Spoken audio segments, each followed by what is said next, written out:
Hello guys, good morning. कैसे हो आप सब? आपका एक बार फिर से स्वागत है आपके अपने चैनल आई विल पर, जिसमें कि हम कर रहे थे GS3 के 2030 के मेंस के क्वेश्चन, और जिसमें हम पहले 2 लेक्चर्स कर चुके हैं। अब हम आ जाते हैं लेक्चर नंबर 3 पे, क्योंकि उस साल जो था 2013 में मतलब जितने भी थे 25 क्वेश्चन आए थे 10 मार्क्स के। 10 और 15 मार्क्स के क्वेश्चन नहीं थे, इसलिए 25 क्वेश्चन थे।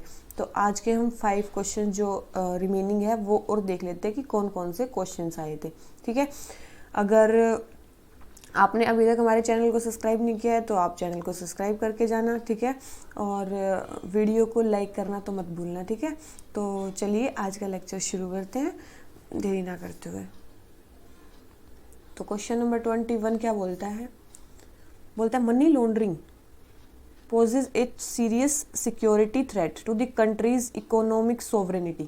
कंट्री की इकोनॉमिक सोवरेनिटी को सीरियस थ्रेट पहुंचाती है क्या? Money laundering. What is its significance for India? इसकी सिग्निफिकेंस क्या है इंडिया के लिए? And what steps are required to be taken to control this menace, और इस मिनाक को रोकने के लिए क्या क्या स्टेप रिक्वायर्ड है। ठीक है, तो आपको सबसे पहले बताना है मनी लॉन्ड्रिंग के बारे में, ठीक है। सेकंड बताना है इसकी मतलब जो भी सिग्निफिकेंस है, इम्पैक्ट है इंडिया में, और what steps are taken to control this menace. ठीक है, तो ये 3 स्टेप में ये क्वेश्चन है। तो हम देख लेते हैं कि कैसे कैसे सबसे क्वेश्चन नंबर 21 सबसे पहले बोला है कि व्हाट इज़ मनी लॉन्ड्रिंग। सबसे पहले तो यही है, तो आप क्वेश्चन में क्या करोगे? सबसे पहले डिफाइन करोगे, ठीक है। इंट्रो, बॉडी, कंक्लूजन, ठीक है। मेन बेसिक यही रहते हैं। सबसे पहले आपको इंट्रोडक्शन देखना होगा कि मनी लॉन्ड्रिंग क्या होती है। तो आप सभी को पता है मनी लॉन्ड्रिंग क्या एक प्रोसेस है जिसमें इलीगली ऑब्टेन्ड मनी को कन्वर्ट किया जाता है लेजिटिमेट मनी में, ठीक है। Process in which illegally obtained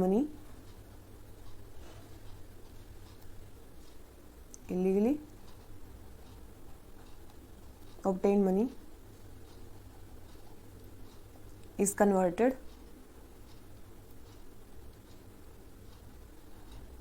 into legitimate money।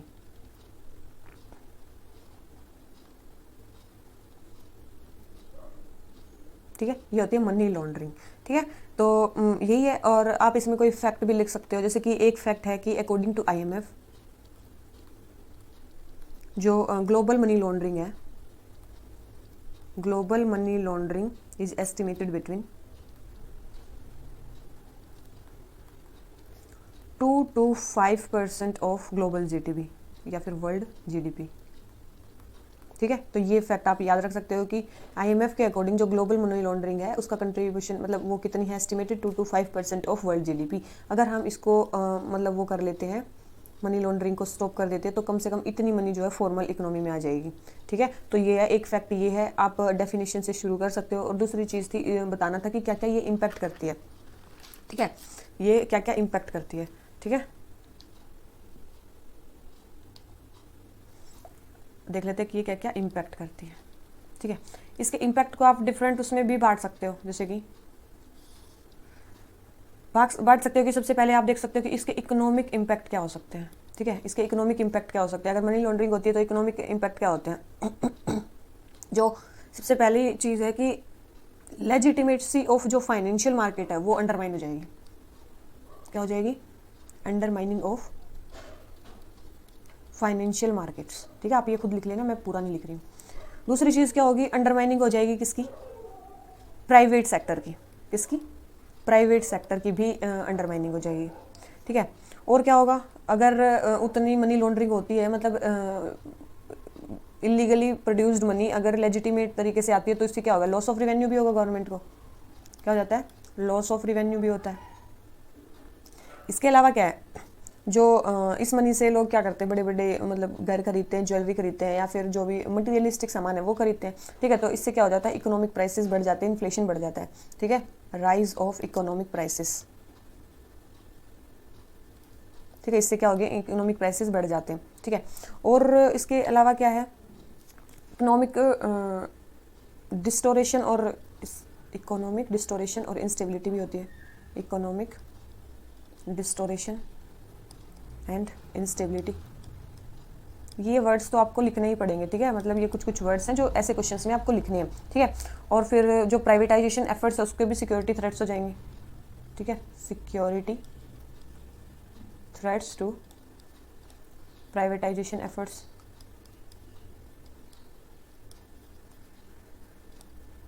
ठीक है। और क्या हो सकता है, ये मेनली जो इंटरनेशनल ट्रेड है उसको भी अफेक्ट कर सकता है, कैपिटल फ्लो को भी अफेक्ट कर सकता है, ठीक है। Can affect international trade and capital flow, ठीक है। तो ये चीज़ हो सकती है कि इकोनॉमिक इम्पैक्ट में आप ये सारी चीज़ें लिख सकते हो कि क्या क्या इकोनॉमिक इम्पैक्ट है। उसके बाद आप देख सकते हो कि इसके सोशल इम्पैक्ट क्या होंगे, ठीक है। इसके सोशल इम्पैक्ट क्या होंगे, सोशल इम्पैक्ट क्या होंगे, एक तो क्रिमिनलिटी बढ़ जाएगी, क्रिमिनलिटी बढ़ जाएगी, क्रिमिनलिटी, ठीक है, क्रिमिनलिटी बढ़ जाएगी। और ह्यूमन डेवलपमेंट कम होगी क्योंकि वो पैसा अब यूज़ ही नहीं होगा, मतलब वो फालतू के कामों में यूज़ होगा। डिक्रीज इन ह्यूमन डेवलपमेंट जो गवर्नमेंट वेलफेयर स्कीम्स के थ्रू करने वाली थी, ठीक है। उसके अलावा क्या था, रिसोर्सेज का क्या होगा, मिस एलोकेशन होगा, मिस एलोकेशन ऑफ रिसोर्सेज होगा। इसके अलावा क्या होगा, लोकल सिटीजन्स और जो डोमेस्टिक फाइनेंशियल इंस्टीट्यूशन है उसके बीच में ट्रस्ट डेफिसिट हो जाएगा। क्या हो जाएगा, trust deficit, trust deficit between क्या, जो लोकल सिटीजन्स हैं एंड जो वहाँ के डोमेस्टिक फाइनेंशियल इंस्टीट्यूशंस हैं, ठीक है। इसके अलावा क्या होगा, जो भी सोशल पोजीशन है सोसाइटी की उसका मोरल कम हो जाएगा, ठीक है, क्योंकि बहुत सारी उसमें एक्टिविटीज़ बढ़ जाएंगी। मतलब ये क्या होगा, मोरल में क्या हो जाएगा, डिक्लाइन हो जाएगा। क्यों, क्योंकि इस सोसाइटी में कुछ चीज़ें बढ़ जाएंगी, क्योंकि वो जो इलीगली प्रोड्यूस्ड मनी है वो किस में वो यूज़ होगी, वो हो सकता है ड्रग ट्रैफिकिंग में यूज़ हो, ठीक है, हो सकता है ड्रग ट्रैफिकिंग में यूज़ हो, स्मगलिंग में यूज़ हो, स्मगलिंग में यूज़ हो, करप्शन और अदर क्रिमिनल एक्टिविटीज़, करप्शन और अदर क्रिमिनल एक्टिविटीज़,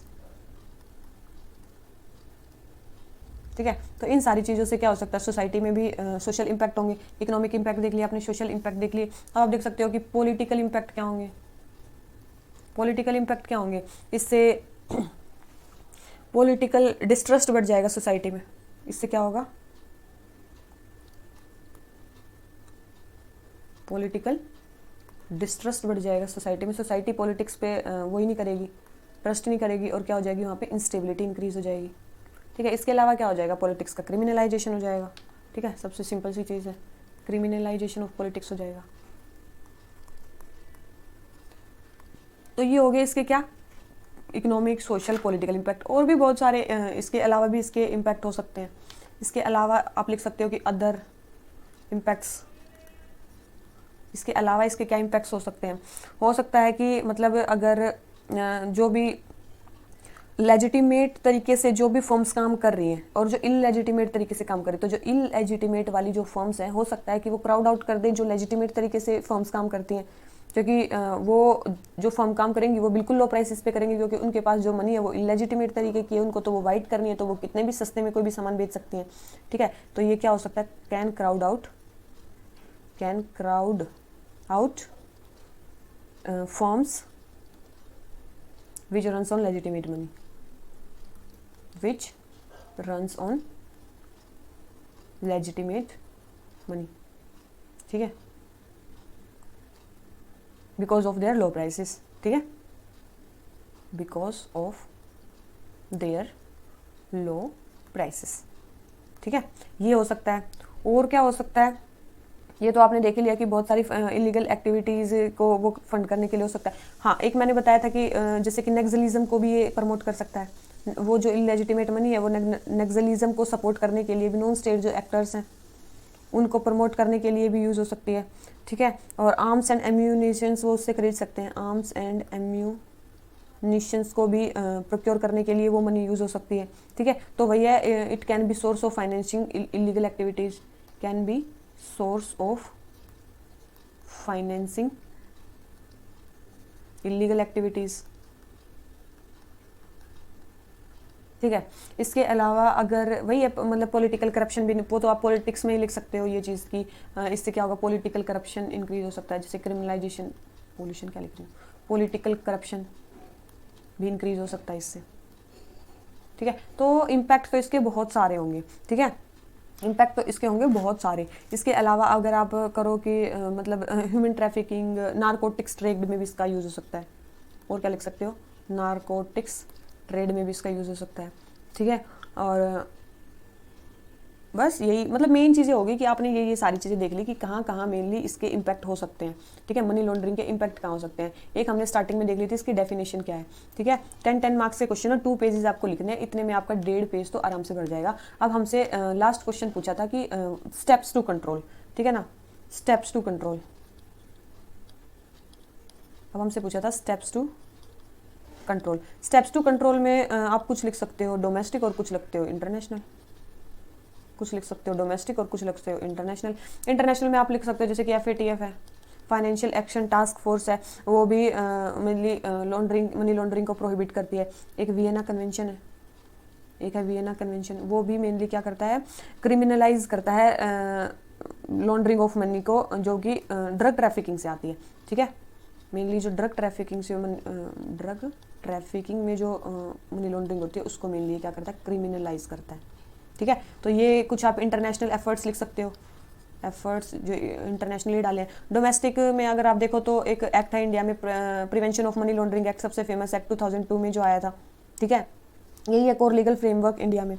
ये मेनली जितने भी फाइनेंशियल इंस्टीट्यूशन है, RBI है, बैंक है, म्यूचुअल फंड, फाइनेंशियल इंस्टीट्यूशन, ये सब पे लगता है, ठीक है। और ठीक है, इसमें mainly fine, confiscation of property, सारी चीज़ें हैं। इसको मतलब वो कौन करता है, ED, इन्फोर्समेंट डायरेक्टरेट का आप नाम लिख सकते हो इसके अंदर, ठीक है। ये एक अलग से भी लिख सकते हो और इसको भी ये इंप्लीमेंट करता है, ठीक है। तो इन्फोर्समेंट डायरेक्टरेट एक है, ये मेनली जो भी इकोनॉमिक लॉज हैं, जो भी इकोनॉमिक लॉज हैं उनको इम्प्लीमेंट करने के लिए ये ऑर्गेनाइजेशन बनाई गई है, और इकोनॉमिक क्राइम्स को फाइट करने के लिए, to fight economic crimes, to fight economic crimes, ठीक है। इसके अलावा कौन से लॉज हैं, इसके अलावा आप लिख सकते हो narcotics, drugs and psychotropic substances act, जो कि आजकल तो सबसे ज़्यादा न्यूज़ में है, ठीक है। Narcotics, drug and psychotropic substances act जो है, इसमें पेनल्टी है, आप मतलब जो भी आपने इलीगल ट्रैफिकिंग से, जो नारकोटिक ड्रग की इलीगल ट्रैफिकिंग से जो भी आपने प्रॉपर्टी अगर खरीदी है ना, तो उस पर भी पेनल्टी है, मतलब उसको भी, वो भी प्रॉपर्टी भी कॉन्फिस्केट हो सकती है, ठीक है। इसके अलावा फाइनेंशियल इंटेलिजेंस यूनिट जो IND है, वो भी एक, उसमें भी आप लिख सकते हो, ये इंडिपेंडेंट रिपोर्टिंग होती है इसमें डायरेक्ट इकोनॉमिक इंटेलिजेंस काउंसिल को, इकोनॉमिक इंटेलिजेंस काउंसिल, जो कि हेडेड किसके द्वारा है, फाइनेंस मिनिस्टर जिसको हेड करते हैं, उसमें डायरेक्ट रिपोर्टिंग होती है इसकी, ठीक है। तो ये सारी जो चीज़ें हैं, तो ये सारी जो चीज़ें, 3-4 चीज़ें आप लिख सकते हो कि भाई ये चीज़ें इंडिया में स्टेप्स हैं कंट्रोल करने के लिए। और भी मतलब बहुत सारी वो चीज़ें आप लिख सकते हो कि मतलब थोड़े सजेस्ट कर सकते हो, जैसे डिजिटाइजेशन, ठीक है। डिजिटाइजेशन का एक प्रोसेस है जो इंडिया ने अडॉप्ट किया है, इसी को स्टॉप करने के लिए किया है, ठीक है। और GST को भी जो इम्प्लीमेंट किया गया था, वो यही डिमोनेटाइजेशन जो किया गया था, वो भी इसी के लिए किया गया था, मेनली ब्लैक मनी और मनी लॉन्ड्रिंग को स्टॉप करने के लिए, ताकि लोग टैक्स इवेड ना कर सकें, ठीक है। तो कुछ स्टेप इंडिया ने और भी लिए हैं इन स्मिनैक को स्टॉप करने के लिए, ठीक है। तो बस यही है।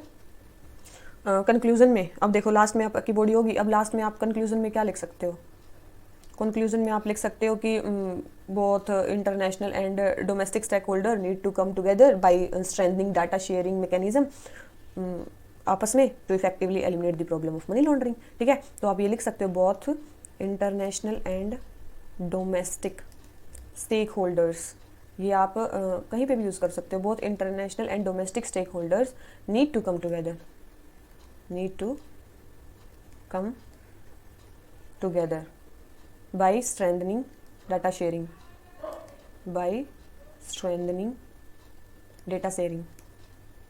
data sharing mechanism amongst them, by effectively eliminating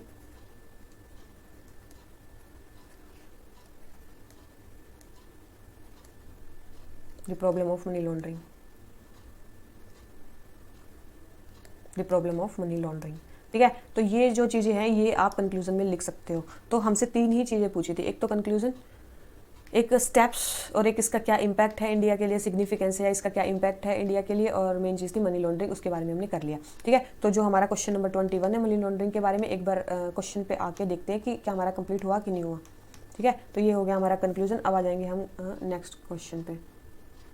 देखो सबसे पहले इसमें क्या बोला था, मनी लॉन्ड्रिंग के बारे में बोला था कि ये इकोनॉमिक सॉवरेनिटी के लिए, क्योंकि बहुत सारे इंटरनल सिक्योरिटी थ्रेट्स ये क्रिएट कर देता है, ठीक है। सिग्निफिकेंस इंडिया के लिए बता दिया और इंडिया ने क्या क्या स्टेप्स लिए वो भी बता दिया है, ठीक है। और कंक्लूजन भी हमने लिख दिया है। तो 200 वर्ड्स का मेनली क्या था, 2 पेजेस का क्वेश्चन था, तो ये हमने कंप्लीट कर लिया है। आ जाते हैं क्वेश्चन नंबर 22 पे। क्वेश्चन नंबर 22 क्या बोलता है, सोशल नेटवर्किंग साइट्स क्या हैं और उसके सिक्योरिटी इम्प्लीकेशंस क्या क्या हैं। देखो social networking site, what are social networking sites, security implication do the sites. बिल्कुल सीधे सीधे क्वेश्चन पूछे गए हैं, सोशल नेटवर्किंग साइट्स क्या हैं और उसके सिक्योरिटी इम्प्लीकेशंस क्या हैं, 2 चीज़ें बतानी है, ठीक है। तो इसमें तो आपको डायरेक्ट आप बता सकते हो कि सोशल नेटवर्किंग साइट्स की डेफिनेशन दे सकते हो स्टार्टिंग में, तो ठीक है। इसके अलावा तो इंट्रोडक्शन इससे अच्छा कुछ नहीं हो सकता। सोशल नेटवर्किंग साइट्स क्या होते हैं, ये ऑनलाइन नेटवर्क्स होते हैं। क्या होते हैं, ऑनलाइन नेटवर्क्स होते हैं जिसमें linking, online networks linking people, ठीक है। Online networks linking people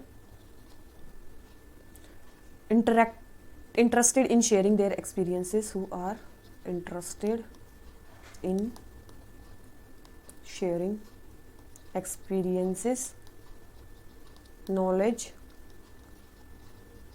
information in any form, ठीक है। जैसे कि इसके एग्जांपल्स जैसे कि हो सकता है फेसबुक, ट्विटर, इंस्टाग्राम, ये सारी क्या सोशल नेटवर्किंग साइट्स हैं, ठीक है, जिससे आप एक दूसरे लोगों से कनेक्ट होते हो, सब अपने कोई कोई एक्सपीरियंस, फोटोज़, नॉलेज, इन्फॉर्मेशन कुछ ना कुछ सब शेयर करते हैं, ठीक है। वो मतलब अब आप इसको सेकंड, पहले पूछा था कि सोशल नेटवर्किंग साइट्स क्या होती है, आपने डेफिनेशन दे दी। सेकंड पूछा था उसके सिक्योरिटी इंप्लीकेशंस क्या हैं, तो आप डायरेक्ट सिक्योरिटी इंप्लीकेशंस पे तो आ नहीं सकते हो, ठीक है। मेन चीज़ ये है कि आप डायरेक्ट सिक्योरिटी इंप्लीकेशंस पे तो नहीं आ सकते हो, तो आपको क्या करना होगा, इसमें आपको करना होगा कि इसमें थोड़ा सा एक बीच में वो बनाना होगा, क्या, link between the definition and जो आप बताओगे सिक्योरिटी थ्रेड्स। तो आप बीच में लिख सकते हो कि बेशक से सोशल जो नेटवर्किंग साइट्स हैं ये नई हैं, मतलब 2 नेसेंट इन इंसेप्शन, इन्होंने एक इम्पोर्टेंट प्लेस हमारी लाइव्स में एक्वायर कर लिया, क्योंकि रेयरली आप किसी को देखोगे कि जो इंटरनेट यूज़ कर रहा हो और सोशल नेटवर्किंग साइट्स को यूज़ ना कर रहा हो, ठीक है। तो आप ये एक स्टार्टिंग में मतलब ऐसे शुरू कर सकते हो कि 2 बॉडी के लिए मैं ये बता रही हूँ, ठीक है, 2 नेसेंट इन इंसेप्शन, ठीक है, nascent in inception, they have acquired important place in our lives, they have acquired important place in our lives, ठीक है। that rarely we can find, that rarely we can find any individual or person, someone who is using internet,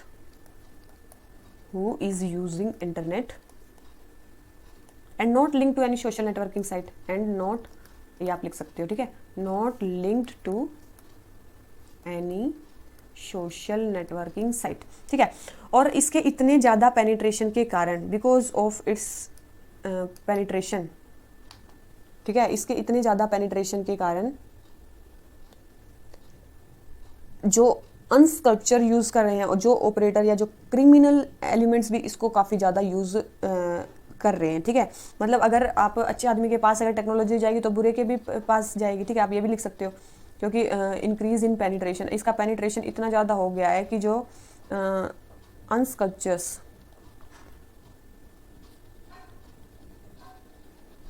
जो operators हैं, या फिर आप बोल सकते हो जो क्रिमिनल एलिमेंट्स हैं, उनमें भी इसका यूज़ इंक्रीज़ हो गया है, ठीक है, उनमें भी इसका यूज़ इंक्रीज़ हो गया, क्योंकि इसमें क्या है, इन्फॉर्मेशन जो है एक्सेसिबल है, बहुत जल्दी आपकी इस पूरी आईडी देख सकते हैं, आप क्या करते हो, क्या है, पर्सनल इन्फॉर्मेशन आपकी मिल सकती है उनको, ठीक है। तो इसके कारण वे भी इसका ज़्यादा यूज़ करने लगे हैं। तो इससे उनके जो मेलाफाइड इंटेंशंस हैं, जो उनके मेलाफाइड इंटेंशंस है वो और फर्दर कर सकते हैं। वो अगर इंटरनेट या सोशल नेटवर्किंग साइट नहीं होती तो वो इतने लोगों से जुड़ नहीं पाते, तो केवल जो उनके मेलाफाइड इंटेंशंस है वो उनके रीजन में ही रह जाते। लेकिन अब सोशल नेटवर्किंग साइट के थ्रू वो इतनी सारी पब्लिक से जुड़ सकते हैं, तो उनके जो इंटेंशंस हैं वो भी इंक्रीज होंगे, ठीक है, वो भी एक लार्जर स्केल पे पहुंचेंगे। तो इससे क्या है, ये क्या करेगा, क्रिएट सब्सटेंशियल इम्प्लीकेशंस, इससे बहुत सारे मतलब सब्सटेंशियल अमाउंट में इम्प्लीकेशंस होंगे इसके, ठीक है। इसके सब्सटेंशियल इम्प्लीकेशंस होंगे।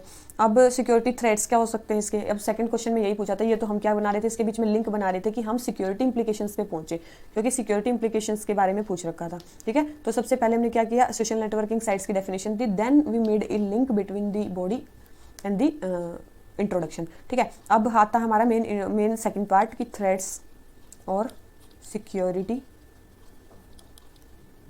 इम्प्लीकेशंस क्या हो सकते हैं इसके, सिक्योरिटी इम्प्लीकेशंस। ठीक है, थ्रेट्स और सिक्योरिटी इम्प्लीकेशंस क्या हो सकते हैं, ये आ गया हमारा सेकंड पार्ट। फर्स्ट पार्ट में हमें इंट्रोडक्शन ही लिखना था। ठीक है, तो इसमें सिक्योरिटी इम्प्लीकेशंस में आप 5-6 लिख सकते हो कि सबसे पहले पर्सनल डेटा ब्रीच वो कर सकते हैं, पर्सनल डेटा ब्रीच हो सकता है। ठीक है, प्राइवेसी इश्यूज हो सकते हैं, प्राइवेसी इश्यूज हो सकते हैं। ठीक है, they can get to know, they can get to know about security vulnerabilities, security vulnerabilities. ठीक है, या फिर इसमें आप और क्या कर सकते हो, zero click attack, zero click attack के बारे में बात कर सकते हो, जीरो डे वल्नरेबिलिटी के बारे में बात कर सकते हो, जीरो डे वल्नरेबिलिटी। ठीक है, ये भी साइबर सिक्योरिटी से ही रिलेटेड है। Zero day zero click attack, zero day vulnerability. ठीक है, इस पे और क्या हो सकती है, power to spread false information या फेक न्यूज़ बहुत जल्दी स्प्रेड हो सकते हैं सोशल नेटवर्किंग साइट से। ठीक है, र्यूमर्स बहुत जल्दी स्प्रेड हो सकते हैं, और अगर र्यूमर्स इतनी जल्दी स्प्रेड होती हैं तो इसमें चांसेस हैं कि ये क्या कर देगी, कम्युनल जो हार्मनी है वो डिस्टर्ब करने के चांसेस बहुत ज़्यादा हैं, कम्युनल हार्मनी को डिस्टर्ब करने के चांसेस बहुत ज़्यादा हैं। इससे और क्या हो सकता है, एथनिक वायलेंस इंक्रीज हो सकता है, ये एथनिक वायलेंस को क्रिएट कर सकते हैं। ठीक है, सोशल अनरेस्ट करने का पोटेंशियल बहुत ज़्यादा है। ठीक है, और मेन चीज़ है सोशल नेटवर्किंग साइट, ये तो है नहीं कि केवल अच्छे यूज़ करते हैं, टेररिस्ट भी इसको यूज़ कर सकते हैं। ठीक है, टेररिस्ट भी इसको यूज़ कर सकते हैं to spread their radical ideology. ठीक है, अपने रेडिकल जो आइडियोलॉजी है इसको स्प्रेड करने के लिए टेररिस्ट इसको यूज़ कर सकते हैं। ठीक है, रेडिकलाइजेशन सोशल नेटवर्किंग साइट्स के थ्रू हो सकता है, रिक्रूटमेंट कर सकते हैं पर्सन्स का, रिक्रूटमेंट, ट्रेनिंग उनको दे सकते हैं। ठीक है, तो उनके जो फॉलोअर्स हैं या फिर बोल सकते हैं उनके जो सिंपैथाइजर वो इंक्रीज हो सकते हैं, मतलब जो उनके फॉलोअर है जो उनकी आइडियोलॉजी को माने वो पीपल इंक्रीज हो सकते हैं। ठीक है, बहुत सारे लोग तो फेक आईडीज़ भी बनाते हैं इसमें। ठीक है, सोशल नेटवर्किंग साइट्स में फेक आईडीज़, पर्सनैलिटीज़, ठीक है, झूठ लिखते हैं, लोगों को फूल बनाते हैं। ठीक है, फाइनेंशियल फ्रॉड बहुत ज़्यादा इससे हो रहे हैं, फाइनेंशियल फ्रॉड्स करते हैं, फिशिंग वगैरह के अटैक्स। ठीक है, तो सोशल नेटवर्किंग साइट्स के सिक्योरिटी इम्प्लीकेशंस तो बहुत ज़्यादा है कि मतलब ये बहुत ज़्यादा ही नुकसान पहुंचा सकती है। ठीक है, अगर जो ये अनरेगुलेटेड साइबर वर्ल्ड है ये मीडियम रहा है मेनली, मतलब जो माफिया हैं या फिर जो अंडरवर्ल्ड प्लेयर हैं उनके बीच में जो बात होती है वो सोशल नेटवर्किंग साइट के थ्रू ही मेनली होती है। ठीक है, तो और बहुत सारे और क्या हो सकता है, देखो एक और इसमें इम्पैक्ट हो सकता है कि जो government can hack government and corporate infrastructure. जो रिसेंट एग्जांपल है वो आप लिख सकते हो, गवर्नमेंट और कॉरपोरेट इंफ्रा को ये हैक कर सकते हैं। ठीक है, सोशल नेटवर्किंग साइट के थ्रू अगर इसके सिक्योरिटी इम्प्लीकेशन के बारे में बात चल रही है। तो आप देखो ये तो हो गया, चलो जितने भी इसके सिक्योरिटी इम्प्लीकेशंस हैं। आप इसके कंक्लूजन में क्या लिख सकते हो, कंक्लूजन में लिख सकते हो कि आप there should be balance between freedom of speech of expression, क्योंकि सोशल नेटवर्किंग साइट एक मीडियम है जिसके थ्रू आपको फ्रीडम है बोलने की, एक्सप्रेस करने की, with also right to online privacy. ठीक है, तो इसी के साथ स्टेट का भी एक राइट होना चाहिए कि उन जो भी गलत या पैनिक क्रिएट करते हैं या फिर क्राइम करते हैं ऑनलाइन या सोशल नेटवर्किंग साइट के थ्रू की राइट ऑफ स्टेट होना चाहिए कि वो उन पीपल को डिटेक्ट करे और पनिश करे। ठीक है, तो अभी तो एक there is a long way ahead before we can bring social media completely under regulation. ठीक है, IT एक्ट के बारे में थोड़ा सा बात कर सकते हो। ठीक है, तो ये मैंने बता दिया कि बैलेंस होना चाहिए इसके बीच में, right to freedom of speech and expression, ये बैलेंस होना चाहिए। और किसके बीच में, और मतलब ये क्या होता है, राइट टू प्राइवेसी, यहाँ आप लिख सकते हो इसको, राइट टू प्राइवेसी, और किसके बीच में बैलेंस होना चाहिए, right of state to punish people, right of state to punish people जो कि मेनली सोसाइटी में क्या क्रिएट करते हैं, पैनिक क्रिएट करते हैं या फिर कमिट करते हैं क्या, क्राइम, या फिर जो क्राइम कमिट करते हैं उनके लिए क्या होना चाहिए, राइट ऑफ स्टेट होना चाहिए ताकि उन लोगों को वो पनिश कर सके, ठीक है, इनके बीच में बैलेंस होना चाहिए। इसके अलावा आप लिख सकते हो फिर कि long way ahead, there is a long way ahead before we bring social media completely regulation, मतलब कम्प्लीटली उनको रेगुलेट करने में अभी काफ़ी टाइम है। और फिर आप यहाँ पे गवर्नमेंट के आईटी एक्ट के बारे में भी लिख सकते हो कि कुछ आईटी एक्ट ने अभी रेगुलेट किया है। और सोशल मीडिया के रेगुलेशंस तो अभी भी 2021 में भी इसमें एक्ट में जो अमेंडमेंट किया गया उसके बारे में भी बात कर सकते हो, बहुत ज़्यादा इंपॉर्टेंट है। 2020 या 21 में सोशल मीडिया के उसमें कुछ अमेंडमेंट्स किए गए हैं, तो वो देख के चला जाना, क्योंकि इस बार भी 21 में आने के काफ़ी ज़्यादा चांसेस हैं इस क्वेश्चन के। और 22 में तो है क्योंकि पिछला साल हो जाएगा, इसको एक साल हो जाएगा इनको वो किए हुए, ठीक है। तो आपने कंक्लूजन लिख दिया है, ठीक है, आपने बॉडी लिख दी है इसकी, ठीक है, और आपने लिंक बना दिया था बॉडी और इंट्रो के बीच में और इंट्रो लिख दिया, ठीक है। तो हमारा जो 22nd क्वेश्चन है वो हमारा क्या हो जाता है, कंप्लीट हो जाता है, ठीक है। तो ये क्वेश्चन हो गया हमारा। अब आ जाते हैं हम क्वेश्चन नंबर 23 पे। क्या बोलता है 23, क्वेश्चन नंबर 23 हमारा, cyber warfare is considered by some defence analyst to be larger threat than ever al-Qaeda और टेररिज्म और अलकायदा से भी ज़्यादा जो थ्रेट है, बड़ा जो थ्रेट है वो क्या है, साइबर वॉरफेयर है, ठीक है। What do you understand by cyber warfare, पहली बात तो साइबर वॉरफेयर का मतलब क्या है।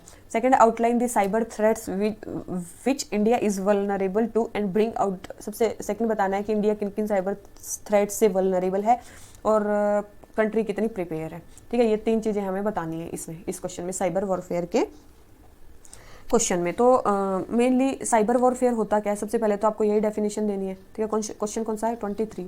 सबसे पहले साइबर वॉरफेयर है क्या, सबसे आपको डेफिनेशन देनी है। तो आप लिख सकते हो कि it is act of trying to hack और disrupt the IT system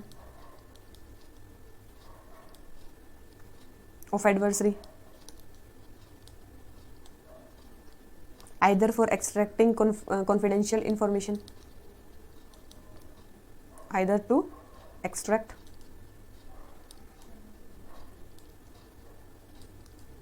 confidential information or disrupting communication,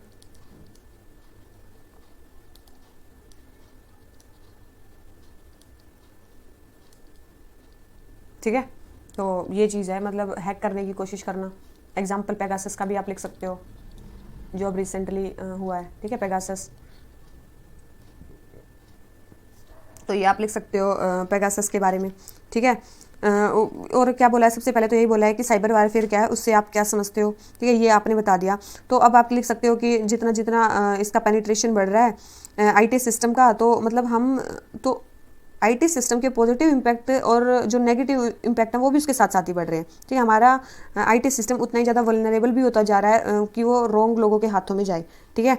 तो यही चीज़ है। और मेनली अभी सेकंड पार्ट में पूछा था, पहला पूछा था साइबर वॉरफेयर है क्या, और दूसरी चीज़ जो हमसे पूछी थी वो पूछी थी कि साइबर थ्रेट्स कौन कौन से हैं। सम ऑफ द साइबर थ्रेट्स के बारे में आप बात कर सकते हो, कुछ साइबर थ्रेट्स के बारे में आप बात कर सकते हो। कुछ साइबर थ्रेट्स के बारे में अगर बात करो तो क्या हो सकते हैं, जैसे कि आइडेंटिटी थेफ्ट हो सकता है, आइडेंटिटी थेफ्ट एक वो हो सकता है साइबर थ्रेट। फिशिंग एक साइबर थ्रेट हो सकता है। कंप्यूटर वॉर्म्स या वायरसेस, कंप्यूटर वायरस आप लिख सकते हो, ठीक है, कंप्यूटर के वायरस हो सकते हैं। और क्या हो सकते हैं, compromised digital certificates, compromised digital certificates भी हो सकते हैं, ठीक है। उसके अलावा डिनायल ऑफ सर्विसेज भी एक अटैक हो सकता है। डेटा लीकेज, ठीक है, डेटा लीकेज भी हो सकता है। सप्लाई चेन अटैक्स,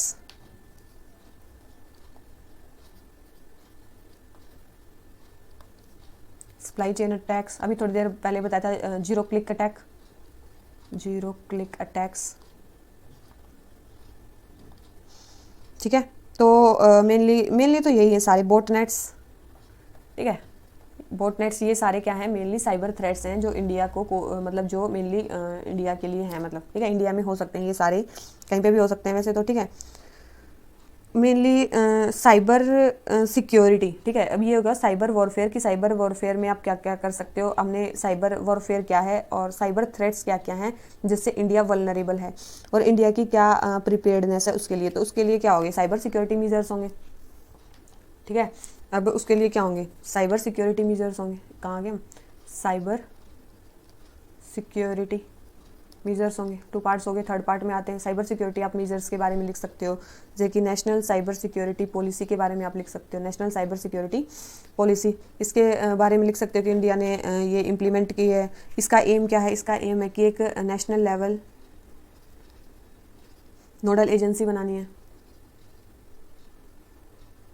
जो कि सारे मैटर्स को कोऑर्डिनेट करे ऑल इंडिया में, ठीक है। इसके अलावा जो भी गवर्नमेंट है, प्राइवेट सेक्टर है, दोनों को इंकरेज करना है कि वे डेवलप करें अपनी security policies international best practices के साथ में मिलके, ठीक है।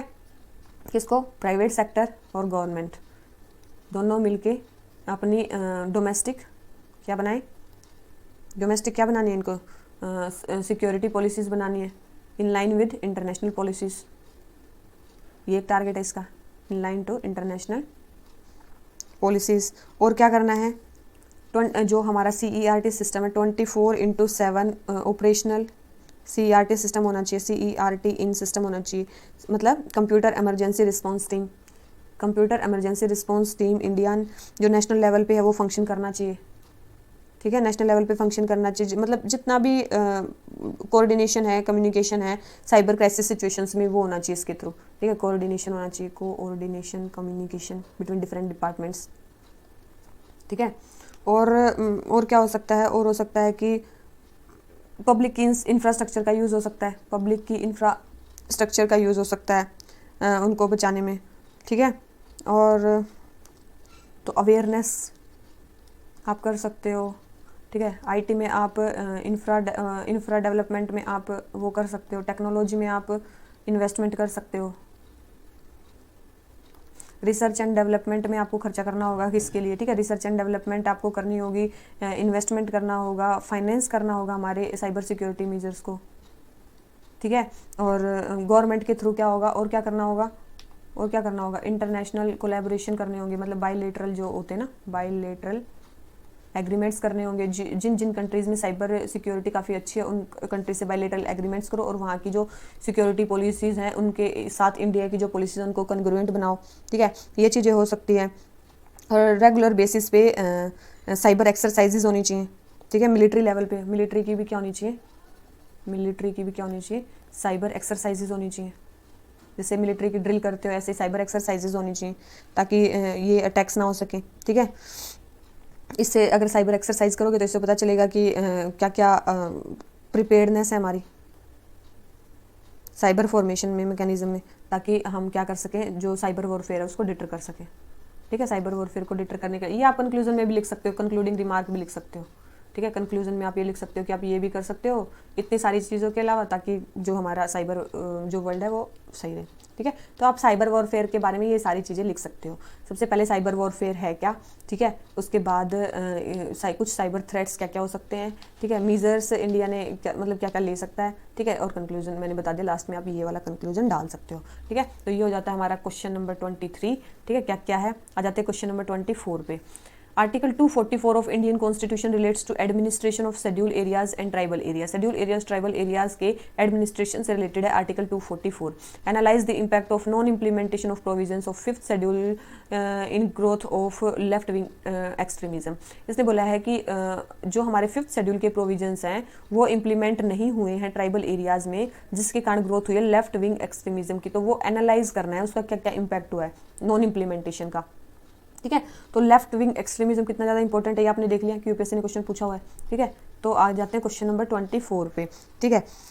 तो सबसे पहले आर्टिकल 244 बात किसके बारे में करता है, आर्टिकल 244 बात करता है हमारे जितने भी फिफ्थ शेड्यूल के जो एरियाज़ हैं उसमें, मतलब जो फिफ्थ शेड्यूल एरियाज़ हैं उसमें 4 स्टेट्स नहीं हैं, मतलब जैसे कि मेघालय, त्रिपुरा, मतलब मेघालय, असम, त्रिपुरा, मिजोरम, ये 4 स्टेट नहीं है, ठीक है। जितने भी उसमें ट्राइबल एरियाज़ हैं उसमें फिफ्थ शेड्यूल के प्रोविजंस को इम्प्लीमेंट करने के लिए ही आर्टिकल 244 में डाला गया है। ये आप स्टार्टिंग में लिख सकते हो कि जो आर्टिकल 244 है उसमें क्या लिखा गया है कि हमें फिफ्थ फिफ्थ शेड्यूल या फिफ्थ शेड्यूल के जो एरियाज़ हैं उन फिफ्थ शेड्यूल के जो एरियाज है उसमें फिफ्थ शेड्यूल के जो रूल्स हैं उसको इम्प्लीमेंट करना है। और इसमें कौन सा नहीं है, ATMM, असम, त्रिपुरा, मेघालय, मिजोरम, ये 4 स्टेट्स नहीं है, इनको छोड़ के हमें उनको इम्प्लीमेंट करना है। स्पेशल प्रोविजंस इसमें क्या है, मतलब फिफ्थ इसमें आर्टिकल 244 में फिफ्थ शेड्यूल में क्या बोला गया, ऑटोनॉमी दी गई है ट्राइबल, उनको ऑटोनॉमी दी गई है ट्राइबल्स को, उनके एरिया को एडमिनिस्ट्रेशन, उन एरियाज़ के एडमिनिस्ट्रेशन, ट्राइबल एरियाज़ के एडमिनिस्ट्रेशन के लिए उनको ऑटोनॉमी दी गई है। मेन से उसमें किसका है, गवर्नर का है। गवर्नर किसी भी स्टेट लॉ को या फिर किसी भी पार्लियामेंट के लॉ को वहाँ पे इंप्लीमेंट होने से डिनाई कर सकता है अगर वो ट्राइबल्स की ऑटोनॉमी को वहाँ पे हिट करता है तो, ठीक है। तो यही है मेनली, ये किस लिए बनाया गया, मतलब इसमें क्या है, ऑटोनॉमी है इसकी गवर्नर की, ठीक है। मेनली किसके लिए बनाया गया, ये आर्टिकल 244 बनाया गया to safeguard tribal rights and their habitat from unnecessary intervention,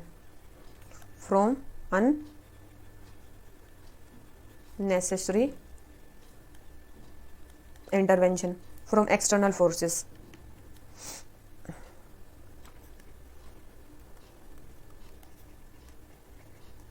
ठीक है, from external forces.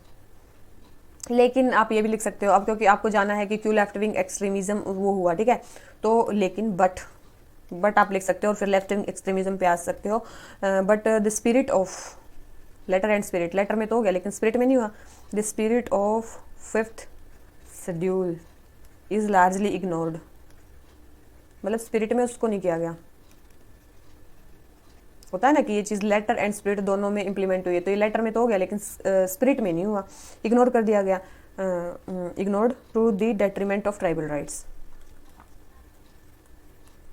To the detriment of tribal rights, ठीक है। ये चीज़ हो गया कि आप, ठीक है, उसके डेट्रीमेंटल के लिए हो गया, इसीलिए वहाँ पे क्या हुआ, लेफ्ट विंग एक्सट्रीमिज्म का वो हुआ, क्या क्यों हुआ, ठीक है। अब लेफ्ट विंग एक्सट्रीमिज्म वहाँ पे क्यों पनपा, मेनली लेफ्ट विंग एक्सट्रीमिज्म क्या है, एक ट्राइबल पीजेंट मूवमेंट है, मेन तो यही है ना, ट्राइबल पीजेंट मूवमेंट है। इसमें मैं आपको एक स्टोरी बता देती हूँ, वही आपको स्टोरी इसमें चिपकानी है।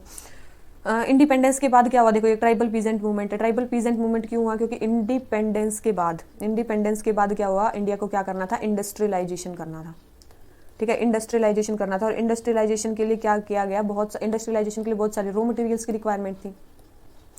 उन रॉ मटेरियल्स के लिए जो मिनरल रिच जो स्टेट्स थे, मिनरल रिच जो एरियाज थे ट्राइबल्स के, tribal areas, mineral rich tribal areas ही आप लिख सकते हो, उनका मेनली क्या किया गया, डिफोरेस्टेशन किया गया और वहाँ से मेनली मिनरल्स को निकाला गया। अब वहाँ से डिफोरेस्टेशन अगर आप करोगे तो वहाँ पे तो बहुत सारे ट्राइबल्स रहते हैं, तो उनका क्या करना पड़ेगा, डिस्प्लेसमेंट करना पड़ेगा, ठीक है, डिस्प्लेसमेंट करना पड़ेगा ट्राइबल्स का। और अगर आप ट्राइबल्स को डिस्प्लेस कर रहे हो तो उनको फिर आप प्रॉपर रिहेबिलिटेशन भी आपको प्रोवाइड करना पड़ेगा, तभी ना वो चुपेंगे, प्रॉपर रिहेबिलिटेशन आपको प्रोवाइड करना पड़ेगा। तो गवर्नमेंट ने इंडस्ट्रियलाइजेशन के लिए क्या किया, रॉ मटेरियल्स उनको चाहिए थे, मिनरल रिच एरियाज थे, उन्होंने डिफोरेस्टेशन एक लार्ज लेवल पे किया और बहुत सारे ट्राइबल्स को डिस्प्लेस कर दिया, लेकिन प्रॉपर रिहेब प्लान्स के साथ नहीं किया, ठीक है। तो वो क्या फील करने लगे, एलियनेटेड, तो वो क्या फील करने लगे, एलियनेटेड फील करने लगे, और एलियनेटेड और डिसग्रेस्ड फ्रॉम देयर लैंड, ठीक है, कि हमें तो अपनी लैंड से ही निकाल दिया गया, क्योंकि उनका जो मेन लाइवलीहुड है वो किससे है, लैंड से है। तो वो जब एलियनेट फील करने लगे तो उन्होंने क्या कर दिया, मूवमेंट कर दिया ट्राइबल पीजेंट, ठीक है। तो उन्होंने मूवमेंट स्टार्ट कर दिया, तो उसी को बोलते हैं लेफ्ट विंग एक्सट्रीमिज्म एरियाज, ठीक है, क्योंकि वो अगेंस्ट है उनके इंडस्ट्रियलाइजेशन के और हर चीज़ के, ठीक है। तो एक पॉइंट्स तो आप ये लिख सकते हो, ठीक है, कि वो अपनी लैंड से एलियनेट फील करने लग गए, ठीक है। दूसरा पॉइंट आप क्या लिख सकते हो कि गवर्नमेंट जो है ना वो क्या नहीं कर पाई, लैंड रिफॉर्म्स को इफेक्टिवली इंप्लीमेंट नहीं कर पाई। दूसरी चीज़ थी लेफ्ट विंग एक्सट्रीमिज्म आने की, failure of government to implement land reforms in letter and spirit, land reforms in letter and spirit, letter and spirit में लैंड रिफॉर्म्स को गवर्नमेंट नहीं कर पाई। तो इससे क्या हो गया, इतने बड़े बड़े लैंड रिफॉर्म के लेजिस्लेशन बनाए गए, लेकिन जमींदार तो फिर भी उनके पास बहुत सारी लैंड रह गई, ठीक है, फिर भी मतलब लॉ वीक हो गए और मतलब फिर भी जमींदारी सिस्टम रह गया, ठीक ठीक है। जमींदारी सिस्टम तब भी रह गया, जमींदार के पास तो तब भी लैंड थी, ठीक है। जमींदार ने तो फिर भी कैसे न कैसे मैनिपुलेट कर लिया और अपनी ज़मीन अपने पास रख ली, ठीक है। तो वो भी इम्प्लीमेंट नहीं हो पाए। तो इससे जो पीजेंट्स थे जो उनके उस पे लैंड्स पे काम करते थे वो फिर भी क्या बने रह गए, लेबरर्स ही बने रह गए, ठीक है। तो उनके सिचुएशन में कोई सुधार ही नहीं आया।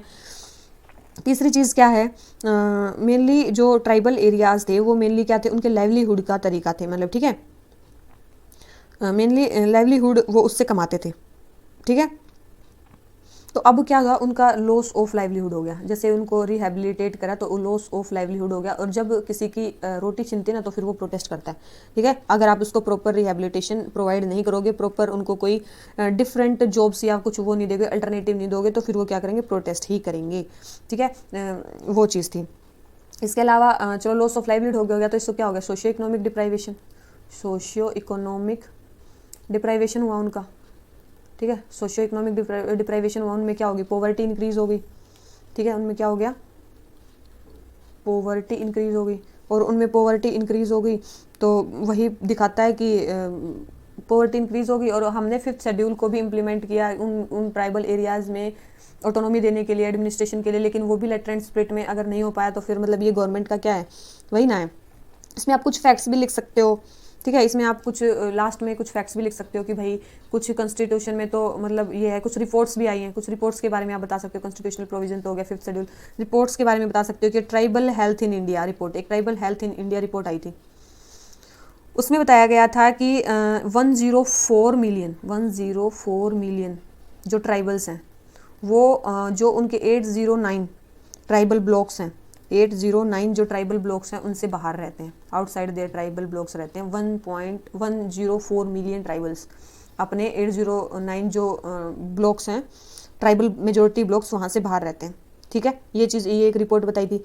दूसरी चीज़, वो एग्रीकल्चर पे तो हाईली डिपेंडेंट थी। मतलब 2001 और 2011 के सेंसस की रिपोर्ट है। सेंसस की रिपोर्ट में बताया गया कि नंबर ऑफ जो ट्राइबल फार्मर्स थे वो डिक्रीज़ हो गए हैं।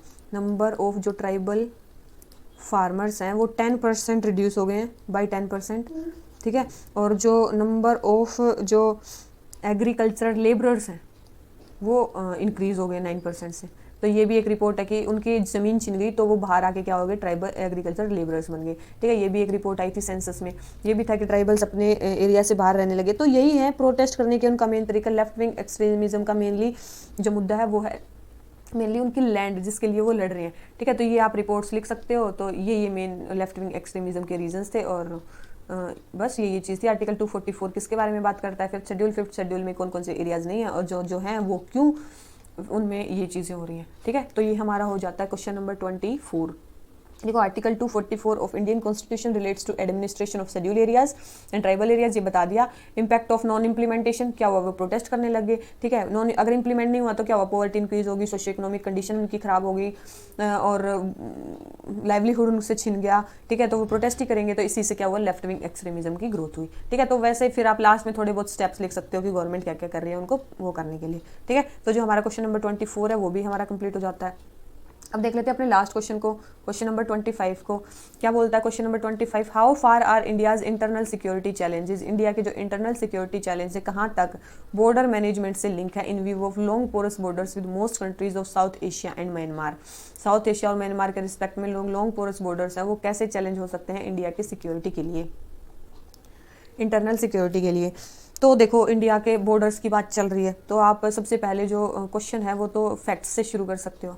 थोड़े बहुत अगर आपको फैक्ट पता हो कि इंडिया का जो लैंड बॉर्डर्स हैं, इंडिया के जो लैंड बॉर्डर्स हैं वो कितने हैं, इंडिया के लैंड बॉर्डर्स हैं 15106 किलोमीटर लॉन्ग, ये हैं इंडिया के लैंड बॉर्डर्स, ठीक है। अगर हम कोस्ट लाइन की बात करें इंडिया की, अगर इंडिया की कोस्ट लाइन की बात करें तो ये वो है इतनी किलोमीटर लंबी, ठीक है। जिसमें कि अलग अलग कंट्रीज़ के साथ अलग अलग हमारी लेंथ है, जिसकी पाकिस्तान, चाइना, म्यांमार के साथ इसमें बात की गई है। मेनली म्यांमार के साथ इंडिया का जो बॉर्डर है वो है 1643 किलोमीटर लॉन्ग, ठीक है। डिस्प्यूट तो इंडिया में देखो, डिस्प्यूट तो इंडिया पाकिस्तान जो बॉर्डर है वहाँ पे भी डिस्प्यूट है, इंडिया चाइना बॉर्डर पे भी डिस्प्यूट है, इंडिया म्यांमार बॉर्डर पे भी डिस्प्यूट्स हैं, ठीक है। और अलग अलग सिक्योरिटी चैलेंज भी ये क्रिएट करते हैं। India Myanmar border due to porous होने के कारण क्या क्या, देखो ये चीज़ें लिख सकते हो आप, ठीक है, इसको कनेक्ट करने के लिए। फिर आप लिख सकते हो कि इंडिया म्यांमार बॉर्डर में क्या क्या इंटरनल सिक्योरिटी चैलेंज वो क्रिएट करता है, जैसे कि इलीगल ट्रैफिकिंग, इलीगल एक्टिविटीज़ वहाँ से बहुत ज़्यादा होती हैं, ये आप लिख सकते हो। इलीगल एक्टिविटीज़ बहुत ज़्यादा होती है, जैसे कि drugs smuggling, gun running, guns. वहाँ पे क्या है, इक्विलेटरल ट्रायंगल भी है, सॉरी इक्विलेटरल ट्रायंगल बोल रही हूँ, गोल्डन ट्रायंगल, सॉरी, ठीक है, गोल्डन क्रीसेंट और गोल्डन ट्रायंगल भी है यहाँ पे, ठीक है, गोल्डन ट्रायंगल का भी एरिया है यहाँ पे, ठीक है, जहाँ से ड्रग होती है। काउंटर फिट करेंसी की भी यहाँ पे प्रॉब्लम है, काउंटर फिट करेंसी की भी यहाँ पे प्रॉब्लम है। इसके अलावा आर्म्स की भी स्मगलिंग होती है, आर्म्स स्मगलिंग होती है, और मेनली क्या है यहाँ पे, आर्म्स स्मगलिंग होती है। और मतलब बॉर्डर्स पे जो डिफरेंट इश्यूज़ हैं, जैसे कि नागालिम वाला इशू है, वो इसी के कारण है, जो कि वो बहुत सारा एरिया को मांग रहे हैं, ठीक है। जो काउंटर फिट जो करेंसी है उसकी जो स्मगलिंग है, उसके लिए जो मेन कंसर्न है वो है मेनली इकोनॉमी के लिए, ठीक है। इसी के लिए इंडिया ने मतलब डिमोनेटाइजेशन एक्सरसाइज भी इंडिया ने की हुई है, ठीक है, ये चीज़ भी आप लिख सकते हो, ठीक है। और क्या क्या है, और तो आप पोरस बॉर्डर के कारण रिफ्यूजी की भी चीज़ आप देख सकते हो। रिफ्यूजी भी बहुत सारे इंडिया में वो इकोनॉमिक बर्डन ही क्रिएट करते हैं, इकोनॉमिक पॉलिटिकल आके अगर क्राइम करने लग जाते हैं तो वो वाला बर्डन, हर चीज़ का बर्डन हो गया, ठीक है, रिफ्यूजीज़ का, ठीक है। तो ये सारे जो बर्डन है ये किससे क्रिएट होते हैं, ये पोरस बॉर्डर के कारण क्रिएट होते हैं, ठीक है। तो ये सिक्योरिटी चैलेंजेस आप लिख सकते हो बहुत सारे, ठीक है। हाँ, ठीक है, तो ये हो गया हमारे सिक्योरिटी चैलेंज। हमारी फोर्सेस के लिए भी चैलेंज है, ठीक है, फोर्सेस के लिए भी हमारी चैलेंज है वहाँ पे करना, वहाँ पे असम राइफल्स का वो है। तो मतलब ऐसे आप ढूंढ के बहुत सारे रीजंस आप क्रिएट कर सकते हो, लिख सकते हो। अगर आप पैराग्राफ में लिखने लगोगे तो आपका एक जो पीस है वो कंप्लीट हो जाएगा, ठीक है। उसके अलावा उसमें बोला है प्रिवेंटिव मीजर्स हम क्या कर सकते हैं, प्रिवेंटिव मीजर्स, इन सब चीज़ों को रोकने के लिए हम क्या कर सकते हैं। हो सकता है कि हम एक है कि comprehensive integrated border management system, comprehensive integrated border management system एक हम इम्प्लीमेंट कर सकते हैं, ठीक है। ये एक मेजर इनिशिएटिव हो सकता है, जैसे, और ठीक है, ये एक मेजर इनिशिएटिव हो सकता है। इसमें क्या करेंगे हम, इसमें हम बहुत सारी टेक्नोलॉजी का यूज़ करेंगे बॉर्डर्स में।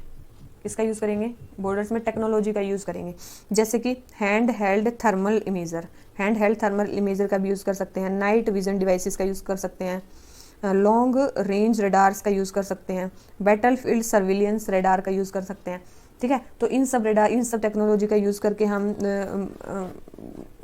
का वो कर सकते हैं, ठीक है। पोरस बॉर्डर्स के लिए हम स्मार्ट बॉर्डर्स के वो कर सकते हैं, स्मार्ट बॉर्डर्स, ठीक है। फेंसिंग एक है लेकिन वो कॉस्टली वो हो जाएगा, ठीक है, फेंसिंग भी हम वहाँ पे कर सकते हैं। उसके अलावा मतलब एक डिप्लोमेटिक लेवल पे बात हो सकती है हमारी, डिप्लोमेटिक लेवल पे हमारी बात हो सकती है, जैसे कि इंडिया बांग्लादेश ने अपने बॉर्डर्स को मेनली क्या है लेजिस्लेशन के थ्रू वो किया है, ठीक है, बायलैटरल एग्रीमेंट किया है, ठीक है, बायलैटरल एग्रीमेंट के थ्रू उनकी गवर्नमेंट से वो हो सकता है, हम एग्रीमेंट कर सकते हैं, ठीक है, बायलैटरल एग्रीमेंट के थ्रू ये वो सुलझाया जा सकता है, ये जो भी चीज़ है, ठीक है। और हो सकती है कि दोनों की जो फोर्सेस है हमारी वो ड्रिलिंग करें साथ में, ड्रिलिंग या जो भी है साथ में वो करें, ताकि पता दोनों को एक दूसरे की कंट्री के थोड़ी ज्योग्राफी पता चले और पता चले कि कहाँ तक ये हैं। तो वो चीज़ भी हो सकती है कि मतलब मिलिट्री लेवल पे भी बातें हो सकती है इस चीज़ को स्टॉप करने के लिए, ठीक है। ये हो गया वो, ये फेंसिंग डिप्लोमेटिक लेवल पे हमने बात कर ली, ठीक है। और तो क्या हो सकता है, बस यही है मेनली टेक्नोलॉजी का यूज़ हो सकता है। और आप सोचना, ठीक है, और आप जितने भी आपके दिमाग में कोई चीज़ें हो तो वो आप कमेंट बॉक्स में बता सकते हो, ठीक है। किसी भी क्वेश्चन के बारे में वो सबको दिख भी जाएंगे कि भाई लोग क्या क्या सोच रहे हैं, ठीक है। तो आप कमेंट बॉक्स में लिख सकते हो कि आपके दिमाग में और क्या क्या स्टेप्स आ रहे हैं। तो ये लिख सकते हो कि effective management of borders mainly क्या हो सकता है, उससे legitimate travel and trade increase होगा, legitimate travel and trade increase होगा, उससे ट्रैवल इंक्रीज होगा। इससे मतलब it also require simultaneous prevention of illegal immigration, smuggling, infiltration of insurgents, ठीक है। इससे क्या होगी, इलीगल माइग्रेशन रुक जाएगी, ठीक है, इलीगल माइग्रेशन रुक जाएगी। टेररिज्म, हाँ टेररिज्म मैं वहाँ पे भूल गई थी, टेररिज्म एक कम हो जाएगा वहाँ से, ठीक है। स्मगलिंग भी कम हो जाएगी, ठीक है। और इन्फिल्ट्रेशन ऑफ इंसर्जेंट्स, इंसर्जेंसी भी कम हो जाएगी, ठीक है। बस यही आप लिख सकते हो। उसके अलावा इफेक्टिव बॉर्डर मैनेजमेंट में और लिख सकते हो कि building of barriers helps to prevent illegal ingress and egress of people and goods. ठीक है, ये आप तो आप कंक्लूजन में लिख सकते हो क्या, building of barriers helps in preventing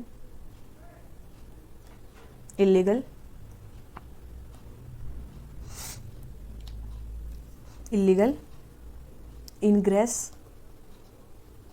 and egress of peoples and goods, ये चीज़ आप लिख सकते हो कंक्लूजन में। ठीक है, कंक्लूडिंग रिमार्क पे तो आपके दिमाग में कोई और चीज़ याद, देखो कंक्लूजन हमने थोड़ा बहुत लिख दिया है। ठीक है, उसके बाद हमने बॉडी में भी काफ़ी चीज़ें लिख दी हैं कि क्या क्या मेजर्स गवर्नमेंट ले सकती है, प्रिवेंटिव मेजर्स। ठीक है, comprehensive integrated border management system, और हमने वो भी लिख दिया है कि मतलब जो ये है क्या क्या इलीगल एक्टिविटीज़ इससे हो सकती हैं, फैक्ट्स के बारे में लिख दिया कि क्या क्या उसके बॉर्डर मैनेजमेंट के बारे में फैक्ट्स हैं। ठीक है, तो आज हमारे 25 क्वेश्चन मतलब 2013 का जो क्वेश्चन पेपर है वो हम कंप्लीट कर चुके हैं। ठीक है, अगर आपको वीडियो थोड़ी सी भी अच्छी लगी हो तो प्लीज़ लाइक करके जाना और चैनल को सब्सक्राइब करना मत भूलना ऐसी अच्छी अच्छी वीडियोस देखने के लिए। ठीक है, हम ऐसे कंटेंट के साथ आपके साथ एक बार फिर इससे मिलेंगे। ठीक है, एक नए कंटेंट के साथ, एक नए पर्पज़ के साथ, एक नए ऑब्जेक्टिव के साथ, तो उसके लिए आप हमसे बने रहिए।